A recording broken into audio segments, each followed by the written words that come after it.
Well, would you take a look at that? I'm actually going to give our little journalist friend, oh, I'm sorry, our gonzo journalist friend here, just a little bit of credit for at least having the audacity and the balls to write the addendum to this perpetual trauma machine gimmick, terrible set of articles that have been retracted. Oh my lord, at least he did this. I have no idea what we are to expect right here, and I thought that in order to marry these two topics together that we're going to be discussing in the video, well, I thought that I'd have to be jumping through some hoops, but they made it oh so easy for me. So without further ado, and without too much bitch babble at the beginning, I'll get maudlin towards the end. But as of right now, man, we have some more writing from Shane Cashman. Let's see if he's a better journalist than a pretend storyteller or a terrible Hunter S. Thompson cosplayer.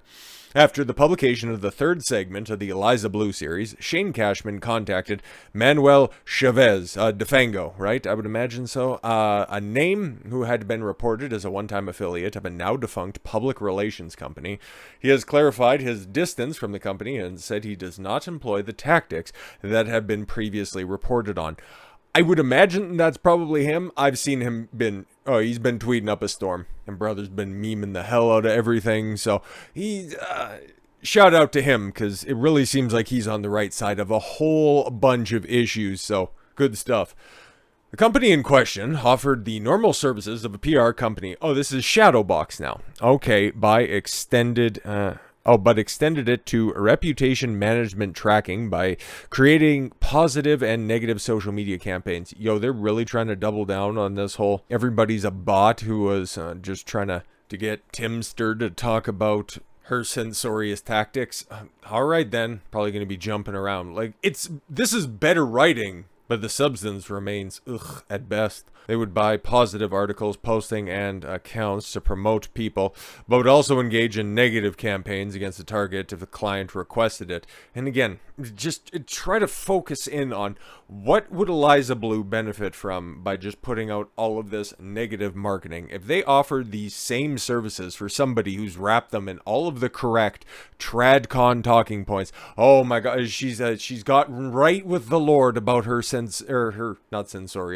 her censorious future would come, or her problematic past, a la Mary Magdalene. She has finally come back in order to be once again chaste only to the Lord, talking about free speech, rubbing up on all the simps available. Of course, man. So it would go to show that, okay, if she was just looking for attention that's out there, why wouldn't you go positive? Because you have so many things to prop up, like even all of the good work that she was doing, and everybody just kind of believed that because there was no reason to think otherwise before this. It's like, I'm doing good work when it comes to human trafficking and CP material that's online. And it's like, okay, cool. If you want to claim that, we have no reason to doubt you yet. But obviously, our boy DeFango here just knew all of the gimmicks behind the scene. Yeah, people had a couple of issues with her beforehand, some of her shady dealings with previous high-profile individuals, but she had enough goodwill behind her and enough good work in the tank in order for her to be promoted by the PR firm, so why torch all of it?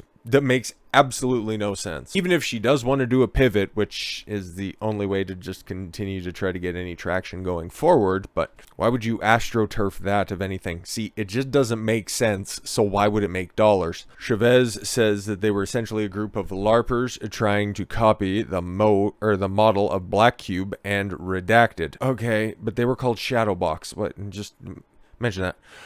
Chavez says that he has been associating with people close to the company after delving into intricate popular online puzzles and gaining some attention by allegedly solving them. He interacted with people he believes to be created the puzzles, and according to him felt like he'd eventually be taken hostage by their hopium. Yeah, I don't think this is the Fango anymore, man, because what we're actually concerned about when it comes to the third article, outside of a bunch of very rude names that you were calling people that were just seeking the truth in this situation, well, it had something to do with a little label that you like to afford the gang stalker. Don't want to address that though. It's just, yeah, no, we knew all about PR companies, and that's why Tim immediately hopped to that when he was taking his L's all over his show. Is he still in members only mode, chat? Because I'd imagine he would be after this addendum comes out, and it doesn't really look like it's going to be addressing everything. So the following interview is directly from a conversation between Cashman and Chavez after the release of of part 3. Yeah, okay, so this isn't the Fango. He's just having a laugh over the top of this right now. So Cashman, I don't want to do anyone else, or I don't want to do it anyone else what I think everyone's doing to Eliza, which is unjustly targeting anyone. And if I'm wrong, I'd like to figure out why. Yo, man, what a bitch-made move right here. Yo, this dude's true to his word. You might have redacted the article, but we all still remember, you're gonna die on this hill because you believe all women, you tattooed a bitch. I've been getting censored off of Twitter, YouTube, and many other platforms unjustly because of my history, the PR company, from the company that I blew the whistle on. I'm the guy that put all that information out there for you to read about. Yeah, that's great, wonderful. Now you're getting one of these astroturfed whistleblowers, just like, what's her name there? Hulk Hogan did for Facebook, and what was her solution, all that stuff? Oh, we just need government regulation over these platforms. Oh, cool. So that's also a very compelling story for the first whistleblower who ever got, put in front of Congress. Interesting correlation that you have here. So you have somebody who's blown the whistle for a documented simp of the subject of this article. Again, just trying to obfuscate from the fact that Eliza's just a perpetual liar. You say that it's a perpetual trauma machine? Nah, bro, it's a perpetual obfuscation machine, a perpetual defense mechanism. I hate to say that gang stalking is even real or whatever. If I've ever experienced any type of stalking, it's probably that kind of, oh my god, I was just giving him credit for his ability to write an article beforehand, but no. Shane doth good work, bro. If this is your standard for good work, holy, I've seen 9th grade papers written better. You don't end on a preposition like that. You don't end a sentence like that. Ugh. I had a group of people, part of some secret online organization. Yes, this is all the shadow people. It's all these government organizations. It's just the ops, and you need to be constantly in fear of them, and we're going to be doing good work. Yuck. I don't want to have an issue. Oh my god, I was literally just pissed off one day, and she blocked me, and I was like trying to ask her questions. It was lightly trolling her because I was like, okay, like, oh, hey, shout out to the big man. I just went to go check his Twitter feed because I was just trying to figure out if we've got any sort of supplemental material that's right here. But hey, he's out here sharing my video around. Good for him. Big ups to the man. That's just that I recognize my thumbnail. I was really proud of that one. I've been proud of the series that I've been putting on with these ones. But big ups to Sergine, and big ups to Fango, of course. You're not running any operation, Cashman asks. I'm basically broke, right? I've been door dashing so I can pay my rent. I put this thread out, and I just decided that I won't worry about it anymore. Spoken my piece. It's been difficult. Okay, oh my god, just, bullshitting with the sympathetic figure. Oh my god, do you think that there's a goal?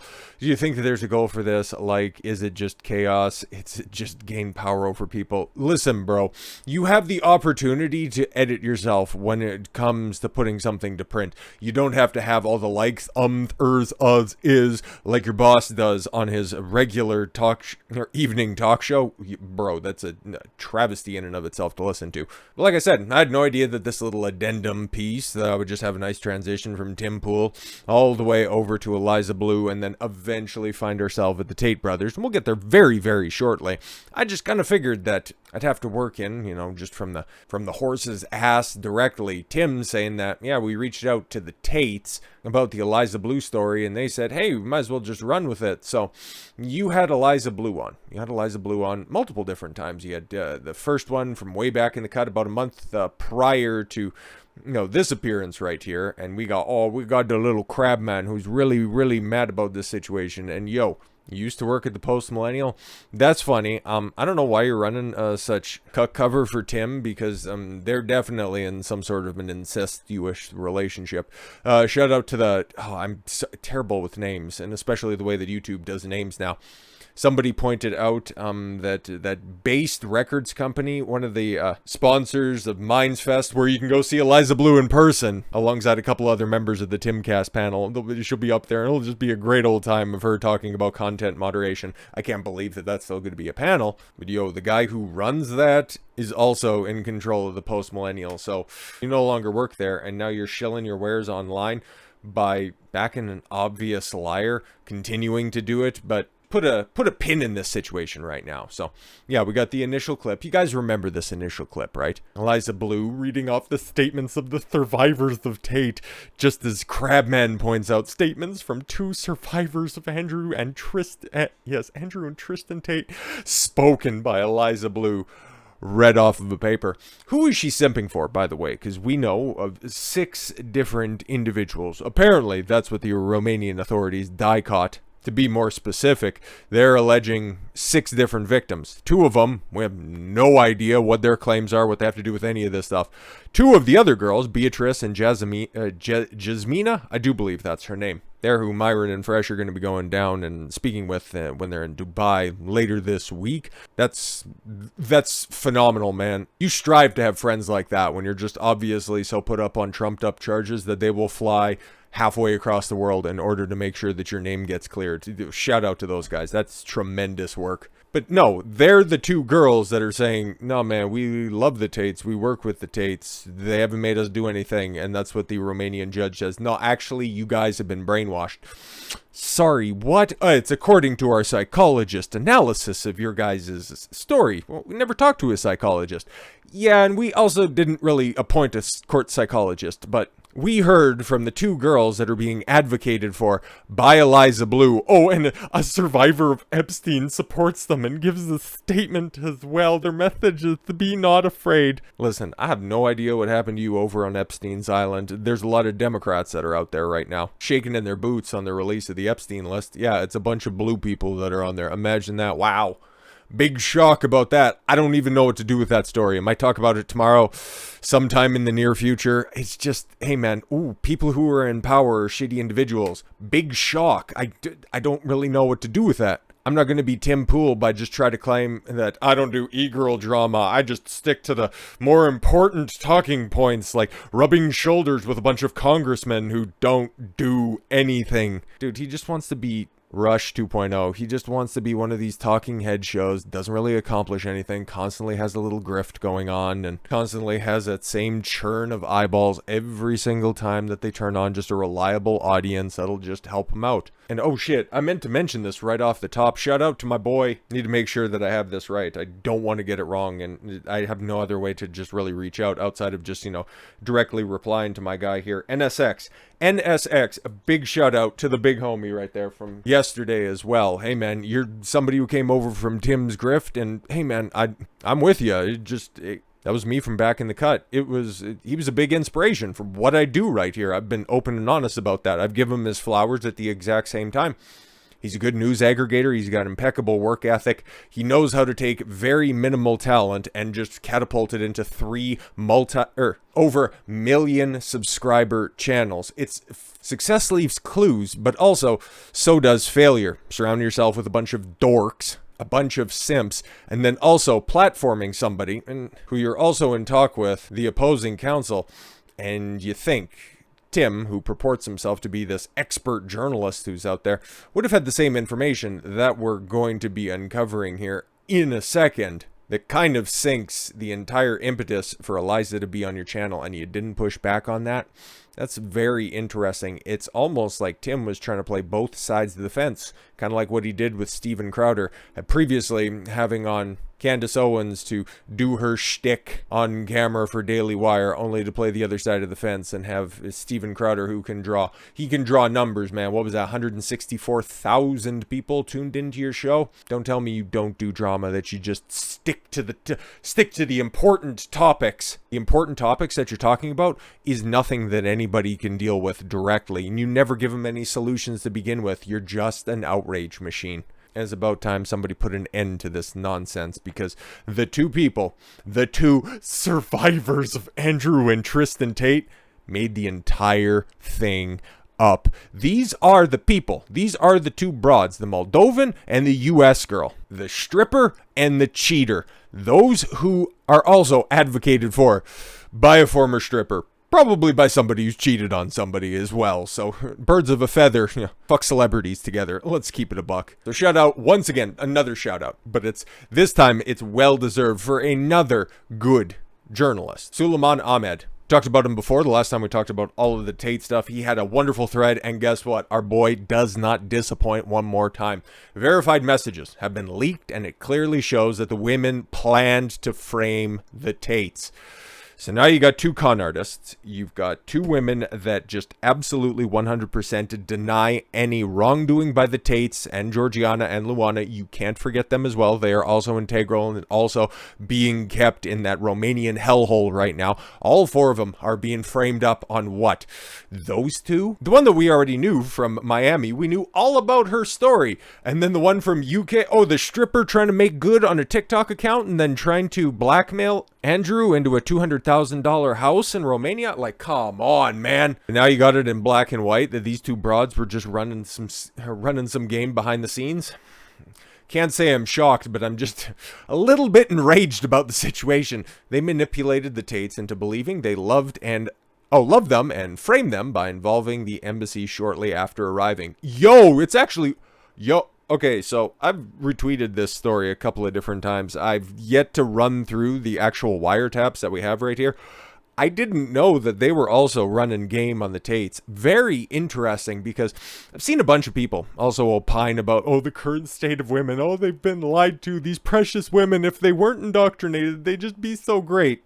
You're just discounting a female's innate nature. This is exactly what's on play, okay? And if they came in and they were out there just popping pussy in order to, in hopes of getting a relationship, it's a terrible strategy to begin with, but it's a good door opener, and then you just provide value after the fact, and that's how you acquire a high-value man. Long story short, there's many more intricate details that are required, but be attractive, be a goer, provide value. That's about it. That's what you need. And that's fine and dandy, man. If you want to go ahead and do that, the famoose is very strong all around the world when it comes to women. But you flip it the other way, oh, then it just starts to become this toxic lover boy method, and you can't take advantage of our queens that are out there. Get fucked. And as Suleiman says, this case is over. It's been over for months. Somebody should tell the Romanian authorities. If I had the means and methods to get over to Romania, holy, I'd be outside that courthouse right now. U.S. women arrived in Romania on the 6th of April, 2022. Obviously, we haven't passed the 6th of April, by the way. They called the United States Embassy to frame the Tates. Yo, her mom, go to hell, Emma, with your arrogance and ignorance and bullshit. You got whoop whoop land. Oh, you go to whoop whoop land or Bangkok or Bora Bora. All right, based mom. Who is stopping you? The whole American embassy is on alert because of you. Yo, oh my lord. This is Miss Miami, because we know the story about Miss Miami, who was posting on social media about the great time that she was having at the Tate compound until her boy piqued her social media. And it's like, I thought you were just on a girls trip, babe. Are you all right, hon? And then her not admitting that she was trying to finesse Tristan. Was, no, I'm being held against my will. And then the Simpo Supreme back in Miami is like, oh my god, I gotta protect my queen, and I gotta call Interpol and get them involved in this situation. Ugh. Simps will ruin the world, Emma. That's your fault. Oh, so this was pre-planned, and the aim was to take the Tate brothers out. 6th of April. Well, Andrew hadn't quite hit like that on the internet quite yet by that time. That didn't happen until June or July, I do recall. So this is just purely, oh, okay, cool. We see that these guys are popping right now. Obviously, you know, they were contacted on Instagram by the Tates.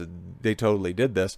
But then they also thought in the back of their mind, it's like, ooh, these guys have like a lot of money. And one was a former crackhead, the UK Moldovan girl. Not crackhead. She was definitely an addict, a recovering addict in some form or fashion, also a stripper. But hey, man, this might be the most elaborate example. But let's keep it a buck. This is female nature. This is just gold digger behavior. Once again, shout out to Myron. Perfect phrase on this one. Every woman is a gold digger. Some are just better at hiding the shovel. Nothing against women. Nothing at all whatsoever. I'm not hating on you for what you can't be. I'm just saying, women love opportunistically. They will love you for what you can provide for them. safety, security, stability, provision, all of that and many more. And if you falter for too long on any of those aspects, then guess what? She's out of there. And that's totally fine. You have every right to get as much as you can in the shortest amount of time, because women's peak fertility years, it's a very small window. You have to set yourself up for the rest of your life between the ages of 18 and about 30 to get the best mate that you possibly can. Anything outside of that, and I'd even, you could argue that it's maybe like 18 to about 27, and then after that people start to get kind of the side eye on you. But you have your 20s. You have your 20s in order to set up your 30s, your 40s, 50s, 60s, 70s, 80s, 90s, 100s. Hopefully you live to be 3 digits, okay? You have to be ruthless in this game. You have to get the best option available to you, and I don't hold that against you. There's a bunch of orcs that don't understand nature, female nature, that will definitely just hold you in contempt and just hate all women.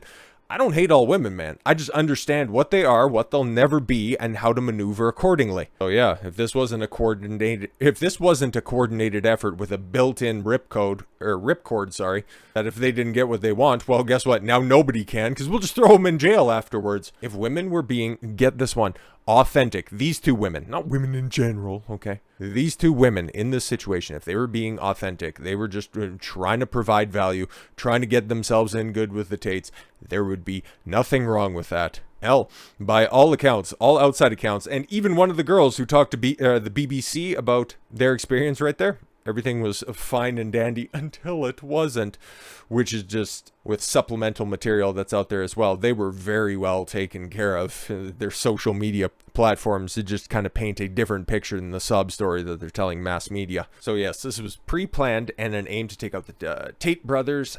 So before the possibility of being trafficked, she had already contacted the US Embassy and planned to move to London. So this was Miss Miami. What the okay, so she was going to go from interesting, very interesting. And then, yeah, obviously, he's got the snapshots of the leaks as well, and we'll have them if you want to read them in full. It's just a picture of the pieces of paper, because obviously the defense is going to be having the actual hard copies, but this has been put out. I've seen it first, and I think I probably retweeted it from the Censored Man. Shout out to that guy for cataloging all of this nonsense and doing an expert job for it. Yauman's work, in fact, and Suleiman also as well.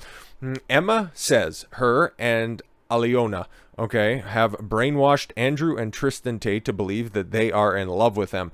Stop the cap. I'm not I think that maybe you think, I think that you think that maybe you think that the Tates love you, but I think they're both running a famoose on one another, except for one party doesn't plan on throwing you in jail if things don't work out. We have made the brothers believe we are in love. So it was the girls who used love to manipulate the Tates. So at worst, they're the ones running lover-girl game in this situation, or is it still lover-boy? Because lover-boy would infer that it's bad, so lover-girl is just coincides with women or sugar and spice and everything nice. So yeah, it's probably lover-boy game that Emma and Aliona are running. Okay, interesting. But that's fine. You can't prosecute them for that. Oh, I wish. So it was the girls who used, yes, love to manipulate the Tates. They had complete autonomy. They could leave. They could come and go as they please. She says that she had the Tates believing they loved them and used love to say, Tristan doesn't really care if I leave. They think we will run back. These broads are like really stupid. All right. They then plan their Oscar-winning performance 2 days before the raid, the initial raid, right? Yeah, the one in April that popped all of this stuff off. Aliona. Okay, so this is, UK girl talking to Miami girl. You are a good actress. Emma, I practiced. Aliona, play dumb. Emma, I'm going to pull some tears out. And if you know anything about the Tates, if you've listened to the long form content, or their comments on this subject as well, that works just as nice. They don't care about tears, and they don't care about the threats of female physical violence because they ain't got hands. And another saying from another good content creator in the sphere as well, Donovan Sharp, a woman's tears are only real when she's by herself. Outside of that, it's normally performative. And speaking on personal experience when it comes to that stuff, nothing could be closer to the truth. Anyways, then one day before the raid, they say you need, so I got in the way, you need an Oscar. Did she actually say that? You need an Oscar, holy. But also plan the whole lover boy trafficking argument.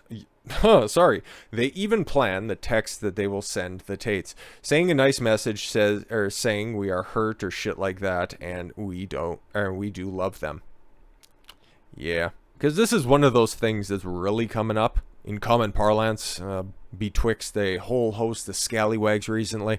Whenever a woman gets flued out or whatever, ends up going on a trip with a guy, if they don't end up securing the bag at the end of it, they like to throw around the, I don't know, maybe I was trafficked type situation. All of these horrific crimes that they're just laying on a man because they know that they're going to face absolutely no repercussion. There is only upside when you make these claims that you were, I was forced to do unspeakable things against my will, and I was taken here, there, and everywhere and paraded around like an animal, even though they were posting it all over social media, like doing TikTok dances in high-end 5-star hotel rooms. Like, just stop it. And what's the goal? Well, it's to get a movie written about them. Oh my god, female delusion, man. It's okay. I've been around the block and I've seen my fair share of things, from some blonde girls to some brunettes, blondes from here, blondes from there, blondes from Europe, native girls, black girls, Asian girls, name it. I've seen it, and I've experienced all different personality types, but this, wow, the delusion on display right here. It's every once in a while you just get snapped right back to reality that people really are this nefarious when they are motivated to be so. Hollywood signed these girls up. Well, yeah, just the dicks you're going to be sucking aren't going to be quite as nice. Pause. Emma, we are writing a movie ASAP. Aliona, let's, not proper grammar, email Netflix ASAP. Emma, Hulu, Amazon Prime. Yo, these bitches are nuts, man. What the Anyways. I have verified the authenticity of these messages. They are real. Shout out Suleiman. The timestamp issued was due to a glitch / a download issue. That happens when it comes to formatting, switching things over and over. But yeah, no, that makes sense. Quite a bit of sense. If these were doctored, or then fake times would have been created to stop any contentions, sorry. But it was important that no one changed the original document. So to recap, the girls brainwashed the Tates into thinking they loved them. Framed them by calling U.S. Embassy shortly after they arrived. Said they were free to leave. And planned the performance to Dicot. Wanted a movie deal. And there are the pictures of the records themselves. And while it's good to see this, given the fact that the prosecution has had this since everybody was snatched up at the end of December, makes me physically ill knowing that this information is out there. But what's the opposite opinion of this stuff? Like, obviously we've got the text and it seems pretty black and white, but no, our boy Crabman who's out there who does good work. These motherfuckers, man, they just can't see beyond their own nose. They don't intrinsically like one person, they gotta continue to try to denigrate them. Some people are 1000% correct when it comes to the Eliza Bleu situation, but you throw the Sydney Watson gimmick in front of their face and then all of a sudden, I don't really know. You throw the Tate situation out there, he's a misogynist. But look at the way that this is framed right here. This continued pattern of witness intimidation.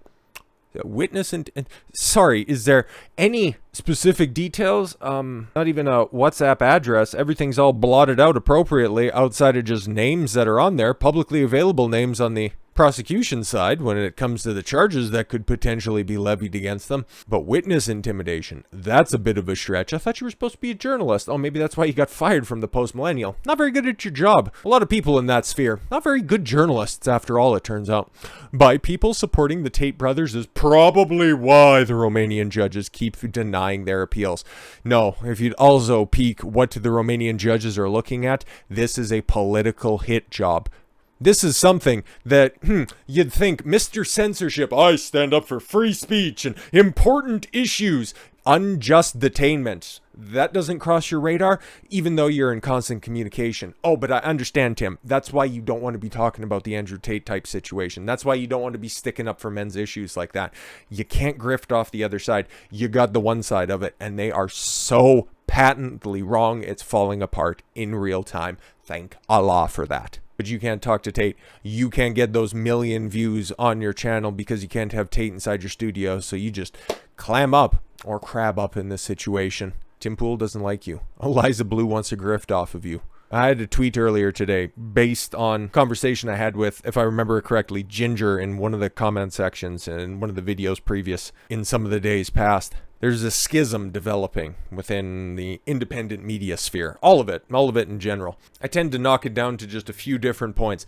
I'd also put a couple of other supplemental issues in there as well, like Trump's 2024 run. The way that I can judge people is based on the different issues that are afoot. So the general tone and tenor when it comes to Trump running in 2024. The unjust and falsified imprisonment of Andrew, Tristan, Georgiana, and Luana. Stephen Crowder v. Daily Wire. Eliza Bleu, Tim Pool, that entire clusterfuck. Sydney Watson versus the Blaze and Elijah Schaefer.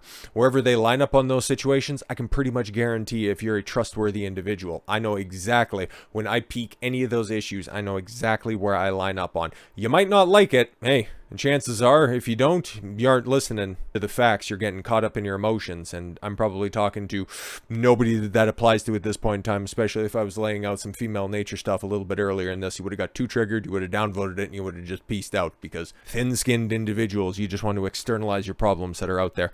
There is a battle going on right now between the ises and the oughts. The idealists versus the realists. I put myself squarely in the camp of what is as opposed to what ought. It's futile to continue to externalize all of your problems onto the world. It's futile to try to put your faith in something that doesn't have any accountability towards you. I'm talking government. I'm not talking about religion or anything like that. That's a total different kettle of fish. But trying to say that, oh, ESG and the WEF are coming and they're going to ruin all of our lives, that's not helping anybody. There's nothing you can do about that directly. What you can do about these situations is you can look at that and you can just drill it down all the way to the bottom, trying to figure out the answers that you find in those deepest, darkest caves. But enough about Eliza Bleu. Free the Tates. Great work and one final shout out to Michael DeFango, Suleiman Ahmed, the censored man. Anybody else I'm forgetting in the past as well. And, okay, before I go, I just need to mention this. I need to get the hell off of the old Crabman's gimmick here. There we go. Just need a little backdrop for this for a second. Woke up this morning and the YouTube channel itself. I crossed 800 followers. Yeah, they're called followers over on Rumble a couple of days ago, and I forgot to mention that as well. That's a tremendous milestone in and of itself. I want to do something over exclusively on Rumble once we get over 1,000 that's over there. I know that's another lofty goal in and of itself. Breaking down a song in a pretty unique fashion. There's a reason that band hasn't taken off, but they put out excellent music. It's one of the most based songs that I've ever listened to, and it just shows that good work is it's still out there in the ether in some form or fashion. But over on YouTube, over the past 10 days, man, 10 days, this channel has absolutely exploded. Went from 1,915, I think it was something like that, in on and around that area. Early 1900s, subscribers, that is, to now crossing 3,000, getting over 1,100 subs in 10 short days. That took me 20 months from when I first started the channel in late August of 2020 all the way until about end of May, middle to the end of May in 2022. It took me that long in order to get monetized, and then over the course of 10 days to just double that up. I appreciate everybody who's found some interest in this topic that we're talking about. Tim Pool, Eliza Bleu, even the Tate situation, the Sydney Watson Blaze situation, Stephen Crowder, the Daily Wire stuff, everything that we've been talking about. I listed a bunch of different things and just a nice little modeling post earlier today on YouTube, and it just really categorized all of my thoughts. But I'll just put this at the end here, of course, because I'm incredibly happy for everybody who subscribes, likes, and does all of that, stupid hack YouTube stuff. I don't push it or anything like that. The comment section is normally just for you guys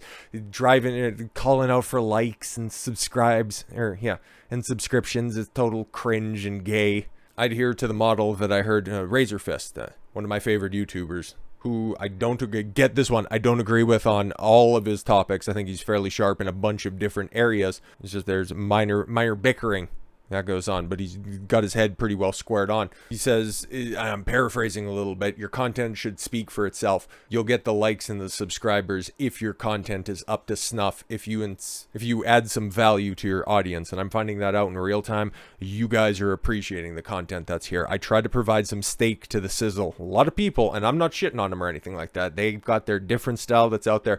They've got their 8, 10, 12 minute long videos, and that's perfect, man. Some people just want to get in, get out, get all of the facts, and get on with their day. Your boy out here, well, he just sees a topic, wants to dig deep into it so that I can give you guys the tools so that you can figure out, okay, here's his thought process. Here's how everything just kind of links up. And if there's a unique issue that's out there that I'm not covering, not talking about, have no idea about, you'll have the ability to just suss it out, figure what's wrong with it, either address it or go the other way on it. I want to provide value to the audience, and I've seen that reciprocated back onto me, and it's a tremendous endorsement, and I'm incredibly thankful for everybody who watches this, regardless of platform, and it's only on to bigger and better things from here. And especially when I see all four of these people, Georgiana, Luana, Tristan, and Andrew, walking out of that Romanian jail, oh, it'll be a beautiful day. So, without further ado, and with all that said, thank you all very much for the gift of your time. I've been Don Consuelo. I want you to follow your gut and get after it. Take care, everyone.